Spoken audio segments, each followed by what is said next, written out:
From the moment we enter adulthood, we are essentially assigned to a fast lane.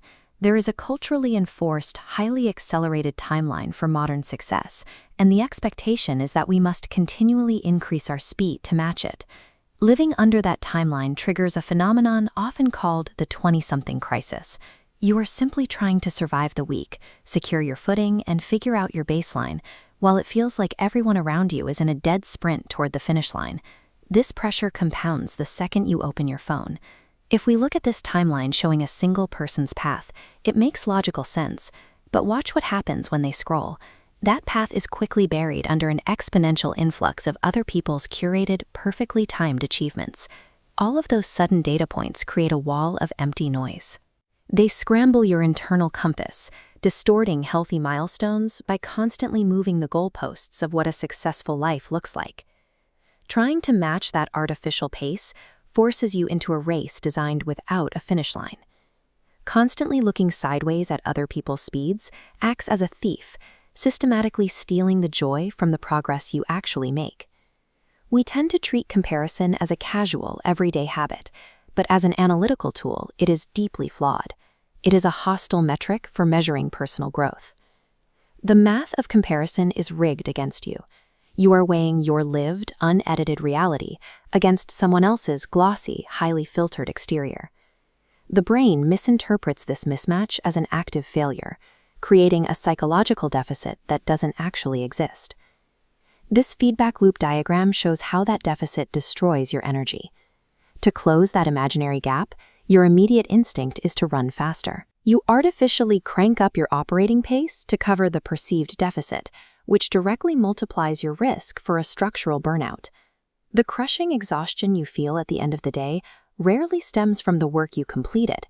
The real exhaustion comes from the immense cognitive load required to constantly track everyone else's position on the track. Escaping this cycle requires deliberate intervention.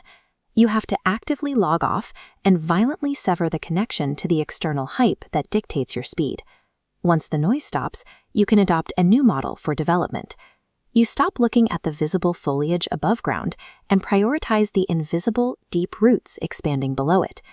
This cross-section illustrates why a lack of visible progress is deceptive. Above ground, the sprout appears stagnant, while a massive root system expands downward. Deep roots absorb harsh lateral impacts, cleanly distributing that energy to keep the structure standing. Building this kind of resilience is unglamorous. It requires you to abandon the pursuit of a picture-perfect gloss and instead commit yourself to a series of chaotic, unpolished phases. By accepting a slower surface pace, you are making a calculated trade. You are willingly giving up public approval to build permanent, unshakable structural resilience. When you stop optimizing for external validation, you need a new standard of measurement.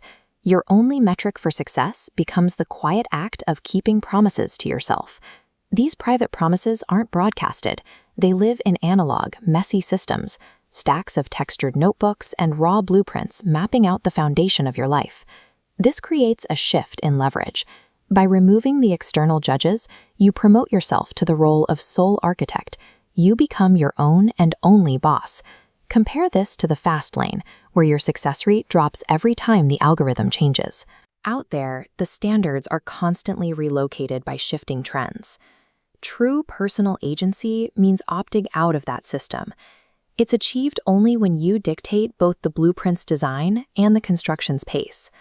When you no longer answer to a crowd, you stop the internal friction of constantly translating your progress for an audience. This alignment between your actions and your actual capacity creates a state of personal grace. That grace is the total absence of friction. It happens the moment you stop resisting and begin operating at your own natural, biological speed. This graph illustrates how moving slower creates more distance over time. The fast lane features sharp spikes and steep, exhausting crashes.